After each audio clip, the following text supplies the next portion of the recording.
culto não é uma mera formalidade. Embora muitas vezes nós tenhamos encarado o culto como um momento até de descontração e de entretenimento, essa não foi a natureza com que o culto foi criado ainda na igreja primitiva e, por que não dizer, nos primórdios com a própria vontade de Deus. O culto é um momento em que nós nos fortalecemos espiritualmente, nós crescemos em comunhão uns com os outros e é o momento em que Deus nos corrige. Ele nos recoloca na caminhada correta de acordo com os princípios e os valores da sua palavra. E se você ama a palavra de Deus, se você gosta de estudar a Bíblia, fique conosco. Aqui nós vamos falar alguma coisa sobre esse momento que é muito especial na vida de cada um de nós que serve a Deus, que é o culto.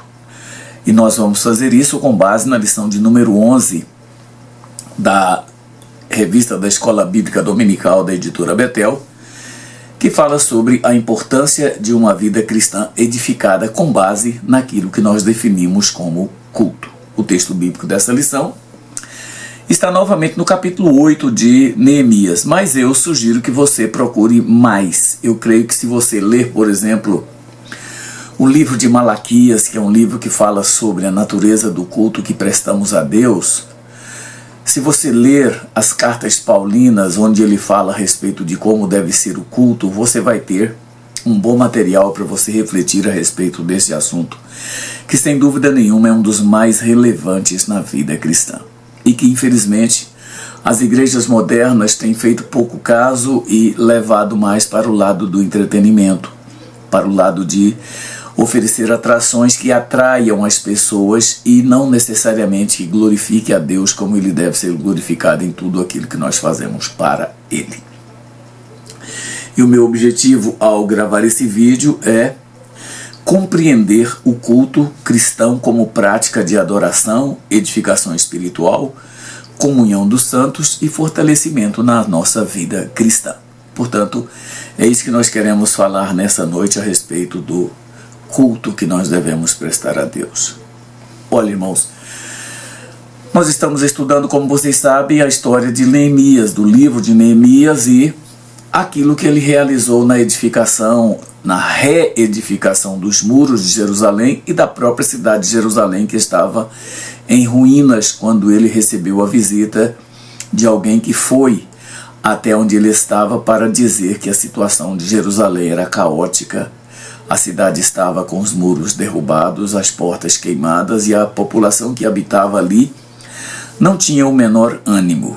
E Neemias então volta da Pérsia, por ordem do rei, reconstrói os muros com a ajuda de toda a população. Foi um trabalho coletivo, um trabalho muito bem administrado por Neemias, que enfrentou inúmeras adversidades, como nós vimos nas lições anteriores. E agora, depois que ele faz a reconstrução dos muros, de reedificação da cidade, de colocar as pessoas nos lugares certos e da maneira correta, agora ele reúne com o povo para outra atividade. Agora, o propósito deles é ouvir a palavra de Deus, ou seja, eles realizaram um grande culto de confraternização depois daquela reconstrução que demorou um bom tempo.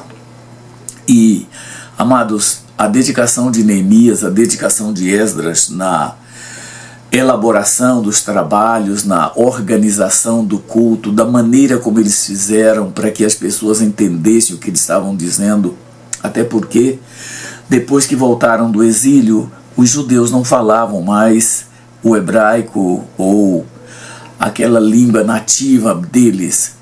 Eles voltaram falando o aramaico, que era uma língua da Pérsia. Embora seja uma língua também semítica, não era a língua original deles. Eles voltaram falando o aramaico e isso trouxe uma dificuldade muito grande para Neemias reconduzir o povo na presença de Deus, porque eles não entendiam sequer aquilo que se falava a respeito do livro de Deus. Mas Neemias faz algo extraordinário.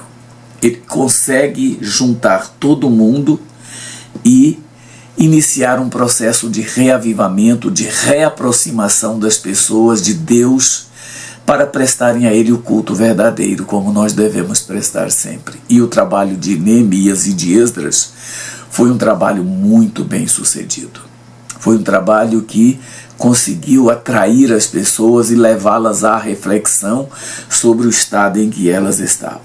Portanto, o momento que eles realizaram foi o de um grande culto para retomar a caminhada agora na vida espiritual. Por quê? A edificação do ponto de vista físico de Jerusalém foi feita. Não havia dúvida nenhuma que os muros foram levantados, as portas recolocadas nos lugares, mas faltava agora a reedificação espiritual. E isso eles fazem por meio de um grande culto. E o culto, nós sabemos, é o momento em que Deus fala por meio da sua palavra. O povo escuta com reverência, a comunidade se submete à vontade divina e a nossa fé é fortalecida. Mas eu gostaria de falar um pouco sobre a importância do culto, irmãos. Porque, infelizmente, o culto virou um local de barganha. Barganha no sentido de que a igreja oferece o que as pessoas querem ouvir e ver, e as pessoas vêm para dar coro nos cultos, infelizmente.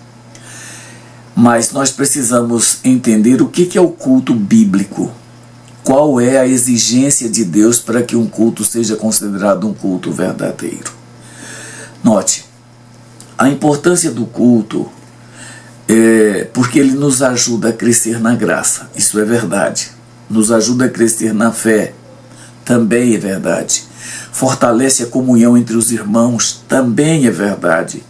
E nos coloca frente a frente com a palavra de Deus. Amados, o princípio regulador do culto, que foi um documento elaborado pelas igrejas reformadas, traz no seu teor as orientações muito pertinentes sobre como deve ser celebrado um culto. Aqui não vai nenhuma puxada de brasa para aquele ou para aquele outro lado. Aqui vai uma declaração de que, de fato, o culto é um momento muito solene. É o momento em que nós nos colocamos na presença de Deus para, primeiramente, adorá-lo, para buscar a sua presença, para confessar os nossos pecados, evidentemente, mas, acima de tudo, para ouvir a sua palavra. E, hoje em dia, o que nós menos temos ouvido nos cultos é a palavra de Deus. Porque o culto, quando celebrado de acordo com a vontade de Deus, nos edifica e nos conduz à maturidade.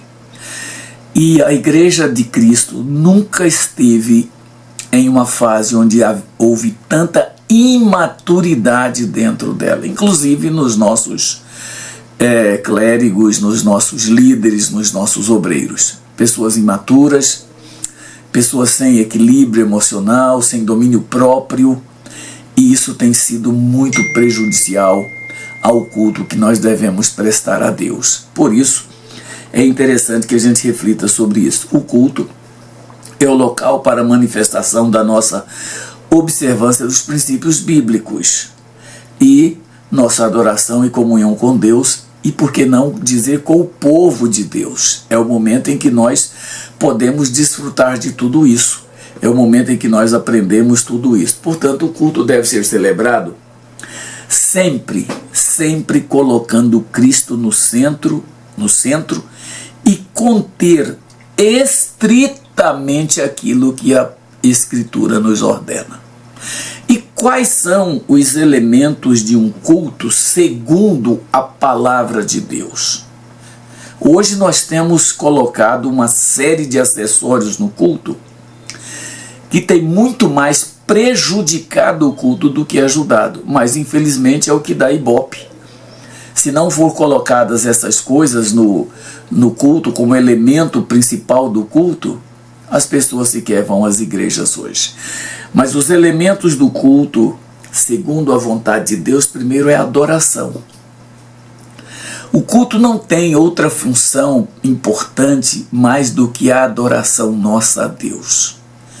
É o momento em que nós nos prostramos na presença de Deus para buscá-lo, para adorá-lo de verdade. É aqui que nós precisamos prestar um culto verdadeiro. Além da adoração, o outro elemento importante no culto é a oração.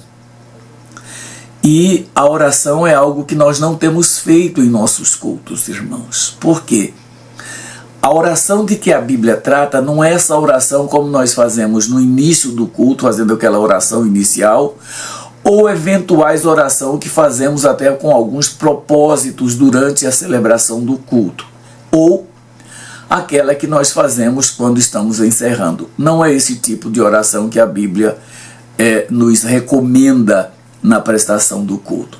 Se nós voltássemos para o livro das Crônicas, no capítulo 7, no versículo 14, ele diz o seguinte, olha, Deus falando, se esse povo que se chama pelo meu nome, ou seja, o povo que presta culto, o povo que está na presença dele, se este povo que se chama pelo meu nome se humilhar, orar, buscar a minha face e abandonar os seus maus caminhos, então eu ouvirei.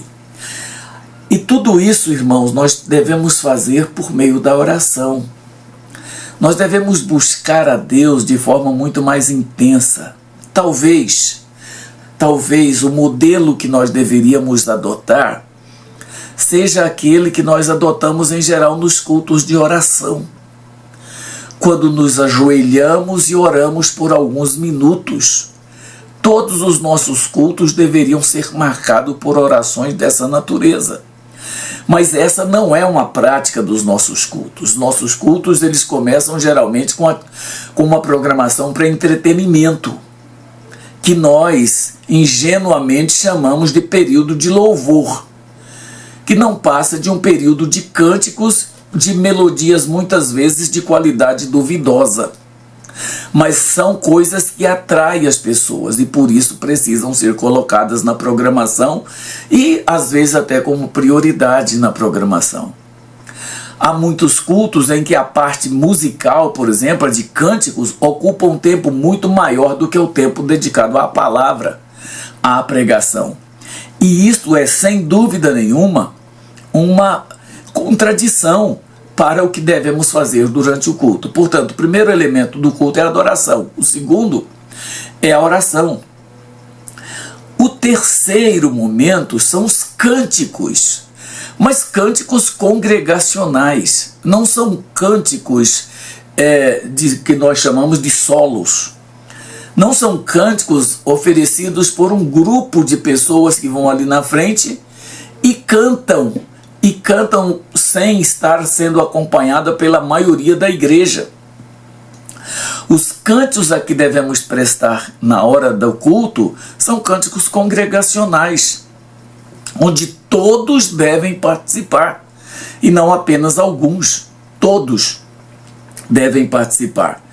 Ainda um outro elemento, porque ao longo da história dos cultos, se você pegar o culto na igreja primitiva, ele era celebrado de uma forma, mas muito próxima disso aqui. Havia adoração, havia oração, havia cânticos, na igreja primitiva havia cânticos, e o outro elemento era a celebração da ceia. Em cada culto se celebrava a ceia. Claro, a ceia deles não era igual à nossa que nós celebramos hoje, porque naquela época eles faziam uma celebração que era o ágape, era uma festa. E hoje nós fazemos algo que é memorialista. Como diz a palavra de Deus na carta de Paulo aos Coríntios, no capítulo 11, ele diz que nós devemos celebrar isso, fazer isso em memória. Portanto, o nosso culto hoje, a nossa celebração de ceia hoje, ela mudou tanto a periodicidade quanto a forma. Porque a periodicidade lá na igreja primitiva, pelos que nós acompanhamos, pelo que observamos, ela era celebrada em todos os cultos. Mas depois isso foi mudando. Na Idade Média, aí apareceu muito mais a força da Igreja Católica e o culto passou a ser um ritualismo muito diferente do culto que foi celebrado na igreja primitiva. E os elementos do culto deixaram de ser a adoração, a oração, passou a ser os cânticos. Havia os cânticos congregacionais, mas não como deveriam ser, mas havia os cânticos congregacionais e havia muita encenação, muita exibição. Porque a maioria das pessoas que assistiam aos cultos daquela época eram pessoas que eram analfabetas e, portanto, precisava de algo visual, algo que fosse não somente de áudio, mas audiovisual, para que elas entendessem o que estava se falando. E aí é a origem de as imagens que nós temos dentro das igrejas católicas, principalmente. De modo que, durante a Idade Média, que vai do século V até o século XVI, a igreja celebrou os cultos muito mais com ritualismo, muito mais um cerimonialismo, uma exibição, porque os cultos não tinham o menor sentido para as pessoas. Por que não tinham o menor sentido? Porque, em geral, eles eram celebrados numa língua que não era a língua vernacular de quem estava ouvindo. Por exemplo, o culto que era celebrado na Alemanha, onde o povo falava alemão, o culto era celebrado em latim. O culto na Suíça, onde se falava francês, falava alemão e falava as próprias línguas da Suíça, também não era nessas línguas, era celebrado em latim e assim por diante. Então, na Idade Média, o culto ele saiu completamente daquilo que era o que Deus desejava receber como culto. Mas ele volta depois da Reforma. Os reformadores, principalmente Calvino e Zwinglio, mudaram a natureza do culto. Lutero nem tanto. Lutero conservou muito dos elementos da celebração da missa nos cultos que ele celebrava. Então, mas a Reforma ela trouxe de volta algo muito importante, que foi a volta dos cultos da maneira primitiva.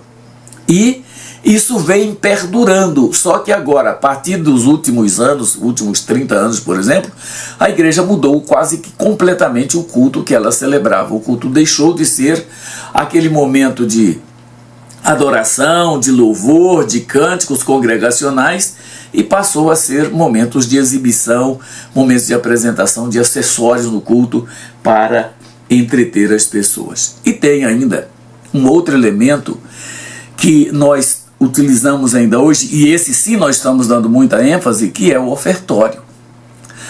No período da igreja primitiva, o ofertório era completamente diferente do que ele passou a ser na Idade Média, sob a liderança da Igreja Católica, e depois da Reforma, sob a liderança das igrejas protestantes. Veja, naquela época da igreja primitiva, olha o que Paulo orienta aos Coríntios no capítulo 16, versículos 1 e 2. Ele diz assim: quanto à coleta para os santos, primeira coisa que a gente tem que observar, toda a coleta que se fazia, toda a oferta que se tirava, ela tinha um destino. Ela não era tirada para guardar no cofre da igreja. Ela era destinada. Toda a oferta que era tirada, ela tinha um destino certo. Era para ajudar as pessoas, era para ajudar um missionário, era para ajudar aquelas pessoas mais pobres da congregação, era para isso que servia as contribuições que eram dadas. E olha o que Paulo diz: quanto à coleta para os santos, fazei vós também o mesmo que ordenei às igrejas da Galácia. No primeiro dia da semana, cada um de vós ponha à parte o que puder ajuntar, conforme a sua prosperidade, para que não se façam as coletas quando eu chegar. Veja que hoje as ofertas que tiramos nos cultos não era nem para existir do modelo como elas são feitas hoje. A oferta no culto deveria, todas elas, até podemos tirar em todos os cultos, mas elas deveriam ter um destino e não o cofre da igreja. Deveria ser para ajudar alguém, para mandar para o campo missionário, para ajudar uma pessoa pobre na igreja que estava em dificuldades, mas as nossas ofertas hoje elas são tiradas com outra finalidade. Elas são tiradas para aumentar o caixa da igreja. E essa não é uma dedicação correta das contribuições. Os dízimos que nós devemos dar, sim. Os dízimos eles são para manutenção da igreja, para ajuda a obreiros, etc. Mas as contribuições voluntárias, que são as nossas ofertas hoje, só poderiam ser tiradas momentos em que nós destinássemos essas ofertas para uma finalidade específica.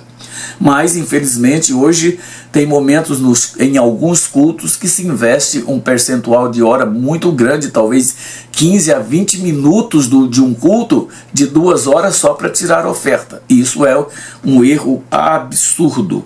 E o último elemento, e talvez o mais importante elemento do culto, era a proclamação da palavra. O Didaquê, que foi um livro publicado no século II para orientação das igrejas, ele fala como os cultos deveriam ser celebrados. E a celebração era muito mais voltada para a oração e para a exposição da palavra. Isso era tão importante que quando a igreja começou a passar por crise, por dificuldades, ali naquele momento primitivo, o que Pedro diz para os irmãos? Irmãos, reúnam vocês e elejam entre vocês irmãos que tenham essas qualidades. E ele diz lá as qualidades que eles precisavam ter. Porque não é justo que nós, os apóstolos, deixemos de orar e pregar a palavra para ir servir às mesas. Então ele chama a atenção disso porque era muito mais importante o momento da exposição da Bíblia. E o que é que eles expunham naquela época? Naquela época já havia os textos, alguns textos do Novo Testamento que era lido nos cultos, mas majoritariamente as leituras eram feitas no Antigo Testamento. Mas havia a leitura e a exposição da palavra. Amados, nós precisamos modelar os nossos cultos desse mesmo jeito, colocando as prioridades nos lugares. Hoje eu sei que se um pastor for alterar o modelo de culto que é celebrado nas igrejas hoje, ele vai ser espezinhado, ele vai ser criticado duramente, mas como disse os apóstolos ali na igreja primitiva, é melhor agradar a Deus do que aos homens. E nós estamos hoje muito mais agradando aos homens do que a Deus, infelizmente. Então nós precisamos refletir sobre isso. E qual é o culto, portanto, que agrada a Deus, irmãos? A gente precisa refletir sobre isso. O culto que agrada a Deus é o culto celebrado com estrita observância da sua palavra e não qualquer programação de acordo com as preferências de quem está na liderança. Faz do jeito que quer, inclui o que se quer, são danças, são cânticos, são apresentações teatrais, todas essas coisas. Irmãos, nada disso tem lugar no culto que prestamos a Deus quando estamos querendo prestar um culto verdadeiro. Então, nós precisamos celebrar os nossos cultos, primeiro, com muita reverência. Segundo, com muita decência, com gratidão, com ordem. Esses devem ser os elementos presentes na organização dos nossos cultos, tá? Veja que o culto não é momento de comemorações, não, de aniversários, de efemérides, por exemplo, ou qualquer outra coisa que desvie a atenção da palavra de Deus. Os nossos pastores merecem ser honrados? Merecem, claro que merecem ser honrados e devem ser honrados. Eu mesmo faço questão absoluta de honrar o meu pastor. Eu o considero um líder, uma pessoa responsável pela condução da obra de Deus e precisamos honrá-los. Mas não na hora do culto. Hora de culto é hora de culto, é hora de se celebrar Deus. Colocar Cristo, a palavra, no centro e não celebrações. É errado, por exemplo, tirar uma parte significativa do culto de domingo, por exemplo, que é o dia tradicional dos nossos cultos, para celebrações, aniversários e comemorações, etc. Tudo isso não cabe no culto que nós devemos prestar a Deus. O culto que nós prestamos a Deus, como eu disse, deve ter reverência. Amados, reverência é a postura interior e exterior de respeito diante da presença de Deus. Pois o culto é uma celebração na presença dEle. E, portanto, nós precisamos ter muito mais cuidado. O escritor de Eclesiastes, ele diz assim, olha, guarda o teu pé quando entrares na casa de Deus, e inclina-te mais a ouvir do que a oferecer sacrifícios de tolos. Olha aqui uma coisa. Guardar o pé é entrar no culto com respeito, coração atento e disposição para ouvir a palavra de Deus. Irmãos, se nós tirássemos um retrato na hora que está sendo celebrado o culto, nós iríamos ver gente hoje usando redes sociais, dormindo, cochichando, conversando, olhando para tudo que é lado, menos para onde deveria olhar, e sem o menor interesse em participar, em se manter reverente. As pessoas se levantam, andam, conversam, falam, fazem de tudo na hora do culto. Isso é uma total falta de reverência. E é exatamente isso a primeira coisa que nós precisamos ter quando vamos celebrar a Deus em nossos cultos. Precisamos ter muito cuidado com isso. Ainda outro aspecto muito interessante e importante que devemos ter durante o culto é a decência. Amados, decência é a forma respeitosa, apropriada e digna de participar do culto. O apóstolo Paulo aos Coríntios, ele diz o seguinte: olha, faça-se tudo decentemente, ou seja, com decência. Isso significa, irmãos, que nós devemos ter uma atitude respeitosa. Portanto, qualquer conversa que não seja estritamente relacionada ao culto deve ser evitado. Uso de qualquer tipo de equipamento, seja um aparelho de celular, seja um tablet, seja o que for, não pode ser usado na hora do culto se o uso dele não tiver estrita relação com aquilo que está ocorrendo na hora do culto. Mas hoje o que nós vemos muito na igreja é falta de reverência, falta de decência no cuidado com que nós prestamos o nosso culto a Deus. Mas agora, isso tem tido uma consequência. E uma consequência muito grave, irmãos. O que é que eu me refiro? Nós não estamos tendo quase nenhum resultado dos cultos que celebramos a Deus. Me diga, faça um exercício aí você e me diga qual foi a última vez que as nossas orações feitas nos cultos foram ouvidas. A gente até, claro que foi, houve salvação de vidas, houve decisões, houve isso, houve aquilo. Será que houve mesmo, irmãos? Será que nós estamos tendo cuidado de prestar culto a Deus da maneira como Ele exige na sua palavra? Ou será que nós temos nos reunido para entretenimento, para conversar uns com os outros, para fazer negócios, enfim? Qual o cuidado que nós temos tido? Irmãos, isso é muito sério. Os nossos cultos têm sido momentos tristes para Deus estar ali presente, ouvindo aquilo que nós estamos oferecendo. Nos momentos de cânticos congregacionais, mais da metade da igreja sequer está aí para aquilo que está sendo cantado. Tudo que se faz nos cultos são feitos de maneira desleixada, de maneira errada, de maneira que muitas vezes, ao invés de honrar a Deus, desonra a Deus com aquilo que nós fazemos. Porque sabe de uma coisa? Para Deus nós só devemos fazer coisas muito bem feitas. Nós devemos fazer para Deus o melhor que nós temos em todas as nossas qualidades. Em tudo que vamos fazer para Deus, precisamos fazer com esmero, com zelo, com dedicação.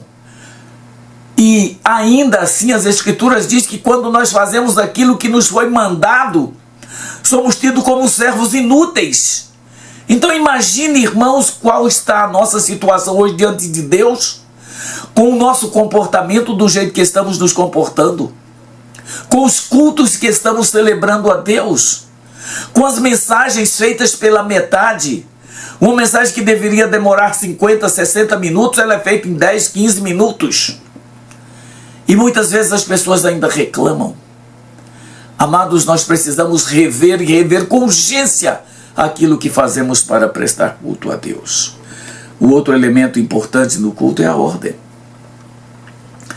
Ordem é a organização do culto para que tudo aconteça com clareza, propósito e edificação. O apóstolo Paulo, ele disse, nós devemos fazer tudo para edificação. Olha o que ele diz aí, 1 Coríntios capítulo 14, ele diz assim, olha, no culto cristão, a liberdade espiritual não significa confusão. Segundo Paulo, tudo deve ser feito para edificação com decência e ordem. É a Bíblia que diz isso, não sou eu. Portanto, se nós vamos para a igreja prestar culto, nós vamos para prestar cultos. E é isso que devemos fazer. No momento temos que orar, vamos orar. Temos que ler a Bíblia, vamos ler a Bíblia. Temos que cantar os cânticos congregacionais, vamos cantar. É incrível, irmãos, como a maioria das pessoas não canta um hino na igreja durante o ano inteiro. Elas vão para o culto, fica ali na hora dos cânticos, ela fica fazendo tanta coisa, menos adorar a Deus com os cânticos. E quais são os benefícios que a gente tem de estar nos cultos que celebramos a Deus? Amados, quando nós nos reunimos para adorar, muitas vidas são edificadas. Quando nós nos reunimos para adorar, a nossa comunhão é fortalecida e a graça de Deus alcança corações. Isso, irmãos, é impressionante. Deus, Ele faz as coisas que nós não conseguimos realizar quando nos aproximamos dEle de verdade.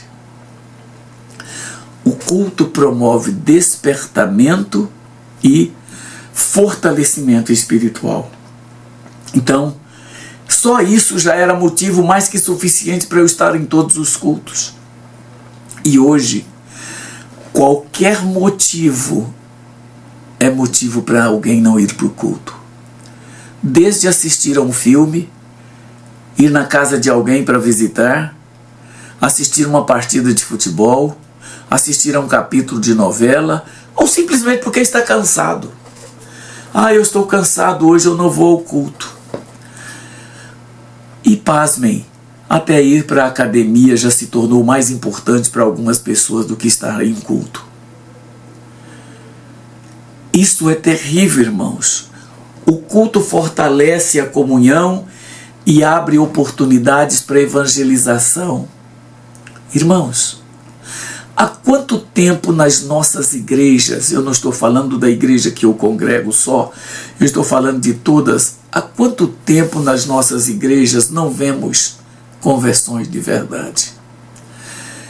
Parece que de cada 100 pessoas que se decidem por Cristo nas nossas igrejas, 10 delas chegam ao tanque batismal.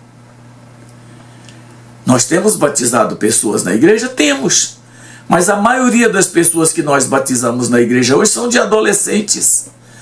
São de filhos de crentes das nossas igrejas que já são crentes há muito tempo, desde que nasceram. Mas aonde estão aqueles a quem devemos ganhar para Cristo durante os nossos períodos de evangelização ou durante o culto mesmo de celebração? Porque é no culto o momento em que as pessoas são trazidas na presença de Deus. Mas o que nós estamos fazendo? Quantos cultos nas nossas igrejas, domingo após domingo, não ocorre uma só decisão? E quando ocorrem decisões, são decisões que as pessoas vão ali, mas nunca mais aparecem na igreja. Há exceções, claro que há pessoas que vão, se convertem de verdade. E isso é maravilhoso. Mas enquanto nós ganhamos um, nós podemos estar conquistando 10 ou 20. Mas a nossa postura diante do culto tem prejudicado, tem atrapalhado até esse trabalho. O culto edifica a vida cristã, não tenha dúvida disso. Estar reunido em uma comunidade de fé é uma prática fundamental para a edificação e crescimento espiritual dos cristãos. Nós estamos iniciando um período na igreja desde o final do século passado e agora aumentou significativamente, principalmente depois da pandemia, que é o número de desigrejados que nós temos hoje. Pessoas que se dizem cristãs, muitas delas evangélicas, e que não frequentam nenhuma igreja. Os motivos são os mais diversos. Olha, eu poderia mostrar aqui atrás de mim, nessa prateleira de livros, eu tenho mais de uma centena de livros que tratam desse processo de desigrejamento. E é significativa o que apontam a maioria dos autores desses textos. A culpa pelo desigrejamento é da própria igreja, da própria direção da igreja, em muitos casos. Entre esses mais de 100 livros que tem aqui, pelo menos em 20 deles, eu li a respeito desse processo e a culpa está exatamente na igreja. E por que isso? Porque nós não estamos celebrando nossos cultos como devemos. Não estamos agindo como cristãos verdadeiros que deveríamos ser. Sabe por quê? Porque os nossos cultos não têm a menor importância para nós. São meras reuniões. Aliás, um dos cultos mais importantes da igreja, que é o culto da escola bíblica dominical, é um dos cultos menos frequentados das nossas igrejas hoje. E pior ainda, há muitas igrejas e muitos pastores que estão simplesmente acabando com a escola bíblica dominical. E o que dizer dos cultos de ensinamento, que é um outro tipo de culto que nós precisamos frequentar? Porque ali naquele culto ainda é dado prioridade para a palavra de Deus. Mas quantos irmãos nas igrejas não vão a um culto de doutrina durante um ano? Isso é profundamente lamentável, irmãos. A vida cristã não foi planejada para ser vivida de maneira isolada. Deus salva as pessoas individualmente, mas as insere em um grupo onde são chamados de irmãos para desenvolver comunhão em uma família espiritual. Mas hoje, eu já ouvi diversas pessoas dizerem que para cada membro de igreja que está congregando, nós temos 3 pessoas lá fora. E como eu disse, o processo de desigrejamento, que eu chamo de desinstitucionalização religiosa, está aumentando significativamente nas nossas igrejas, sem contar a sazonalidade, que são pessoas que vão às igrejas hoje e não vão mais. Vai um dia numa igreja, vai outro em outra, vai outro em outra e não se firma em nenhuma delas. Sabe por quê? Porque não querem ter compromisso com a igreja. Querem ir ali para, quem sabe, pegar alguma coisinha, comer alguma coisinha e pronto, e vai-se embora, não quer compromisso. Eu ouvi um pastor de uma igreja de mais de 600 membros dar um testemunho que me estarreceu. Ele disse que fez uma pesquisa na igreja dele, entre 600 membros, mais de 600 membros, e apenas 15% deles demonstraram um certo interesse, não muito grande, em cooperar na igreja de verdade, ocupando cargos ou fazendo alguma coisa. Os outros não querem nem visitas em casa. Então a igreja não foi criada. Você não veio para a igreja para viver isolado, para ser um desigrejado. Você veio para fazer parte do corpo de Cristo, que é a igreja. Por isso, irmãos, a participação no culto deve ser motivada pela alegria. Nós devemos ter prazer, como o salmista disse, né? Alegrei-me quando me disseram vamos à casa do Senhor. Nós precisamos disso. Uma igreja que valoriza o culto, valoriza a sua própria saúde espiritual. Nós, os pastores, deveríamos ter muito mais cuidado com as nossas igrejas, com os cultos que celebramos. Com aquilo que fazemos para Deus, deveríamos fazer muito mais, muito mais. Quando o culto é tratado com seriedade, a comunidade cresce na fé, reverência, e unidade, compromisso, comprometimento. Irmãos, nós precisamos disso. O culto, além disso, manifesta a nossa identidade como povo de Deus. Neemias capítulo 8, que é o texto que fundamenta a nossa lição de hoje, o povo se reúne como uma comunidade da aliança. Eles não se juntaram ou se ajuntaram só para celebrar uma vitória administrativa ou política. Eles se reuniram para ouvir a lei. A palavra ocupava o centro da vida comunitária deles. E é isso que nós precisamos fazer. Irmãos, o culto manifesta a nossa identidade cristã, onde confessamos que pertencemos ao Senhor e vivemos debaixo da autoridade das Escrituras. Se isso é verdade, então nós temos que fazer uma reviravolta nas nossas vidas espirituais, irmãos. Há muitos membros de igrejas hoje que precisam dar uma guinada de 180 graus para continuar a servir.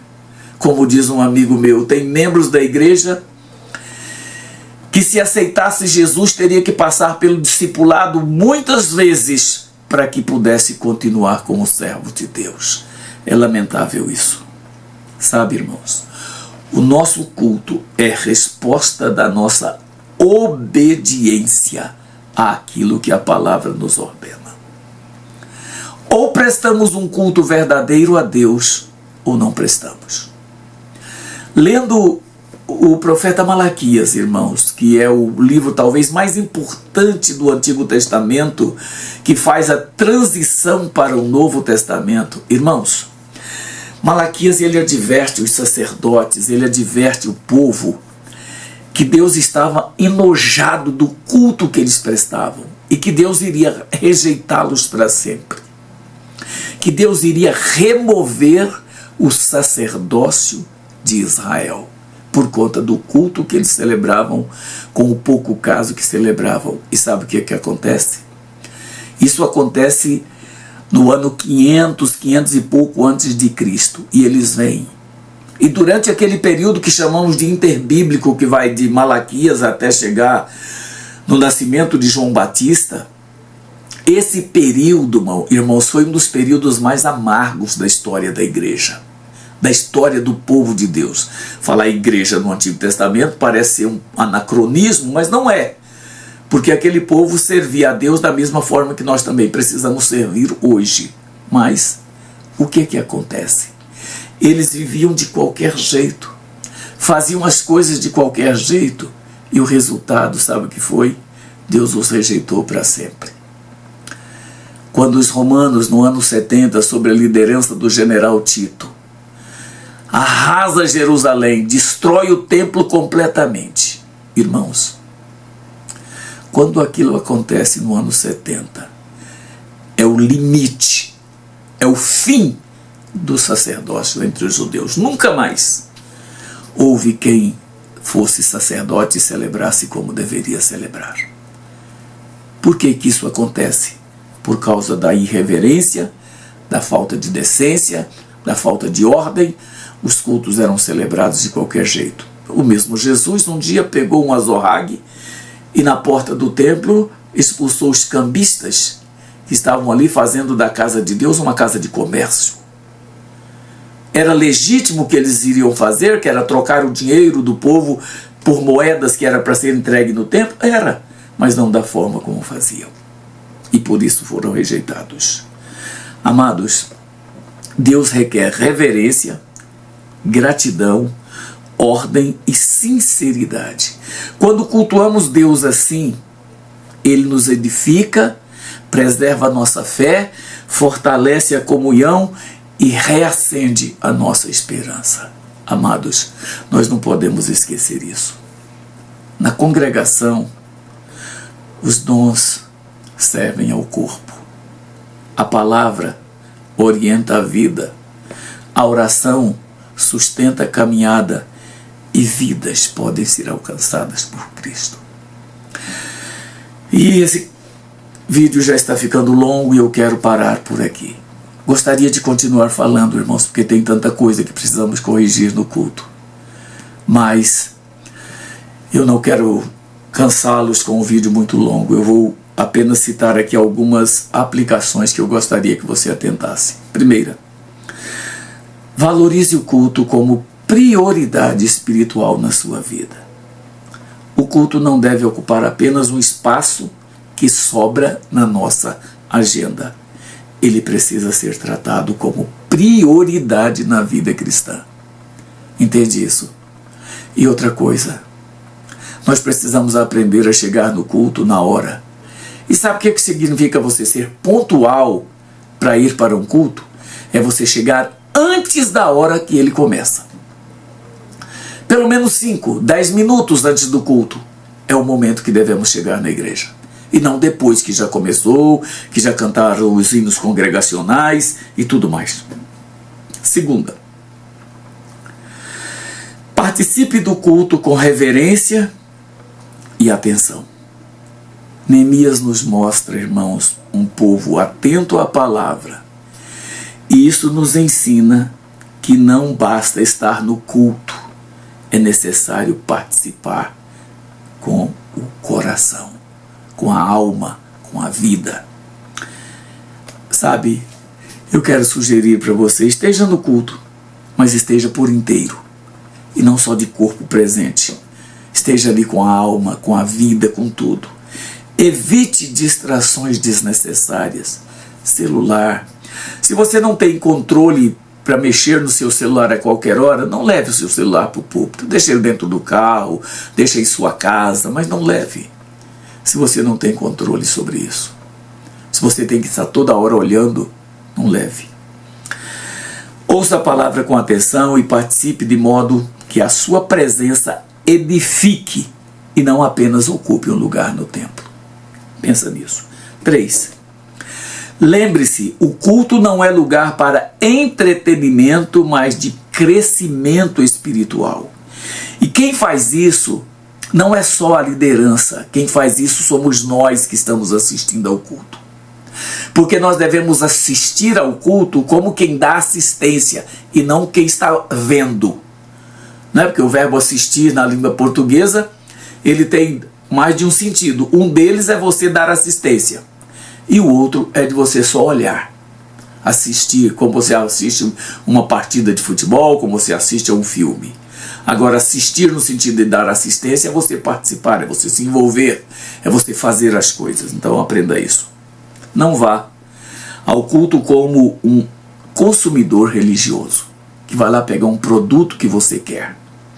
Vá como adorador, servo, discípulo, disposto a ouvir Deus, corrigir a sua vida e se fortalecer na fé e na graça diante de Deus. 4. Contribua para a unidade da igreja. Sabe, irmãos, o desagregador é o pior membro que a igreja pode ter. É aquela pessoa que é do contra em tudo que se faz.